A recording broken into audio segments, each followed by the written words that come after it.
అందరికీ నమస్కారం అండి. మహిళలకు 2500 పథకం ప్రారంభం. గుడ్ న్యూస్ అయితే వచ్చిందండి సర్కారు. ఏ రాష్ట్రానికి సంబంధించి ఇక్కడ అసలు స్కీమ్స్ సంబంధించినటువంటి విధి విధానాలు ఏంటి? ఎంతమందికి ఎప్పటినుంచి ఇవ్వబోతున్నారనే వివరాలనేది ఈ వీడియోలో తెలుసుకునే ప్రయత్నం చేద్దామండి. చివరి వరకు చూడండి, స్కిప్ చేయకుండా అర్థమవుతుందండి. ఇంకెవరైనా సరే లైక్ చేయకపోతే లైక్ చేయండి. మీరు లైక్ చేయడం వల్ల ఇన్ఫర్మేషన్ మీతో పాటు మరింత మందికి తెలుస్తుందన్నమాట. సబ్స్క్రైబ్ చేసుకోండి. మహిళలకు గుడ్ న్యూస్ అండి. ఢిల్లీ సర్కారు భారీ శుభార్త చెప్పింది. ఇంటర్నేషనల్ ఉమెన్స్ డే మార్చి 8 ఈ రోజు పురస్కరించుకుని మహిళా సమృద్ధి యోజన స్కీమ్ను అయితే ప్రారంభించినట్లు ప్రకటన తెలియజేయడం జరిగిందనమాట.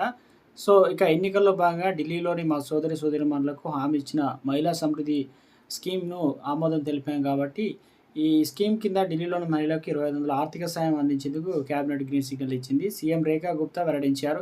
ఈ స్కీమ్ అమలు కోసం బడ్జెట్లో 5,100 కోట్లు కేటాయించినట్లు ఆమె తెలిపారు. ఈ పథకం అమలును పర్యవేక్షించడానికి తన నేతృత్వంలో మంత్రులు ఆశీష్ సూద్, ఇక పర్వేష్ వర్మ, కపిల్ మిత్రాలతో కూడిన ప్రత్యేక కమిటీని ఏర్పాటు చేసినట్లు రేఖా గుప్తా సీఎం పేర్కొన్నారు. దరఖాస్తు లబ్ధాల గుర్తింపు కోసం ఒక పోర్టల్ను ప్రారంభించినట్లు చెప్పారు. ఈ సందర్భంగా ఆమె మాట్లాడుతూ మా ప్రభుత్వం ఎన్నికలు ఇచ్చిన అన్ని హామీలు నెరవేరుస్తుందని స్పష్టం చేశారు.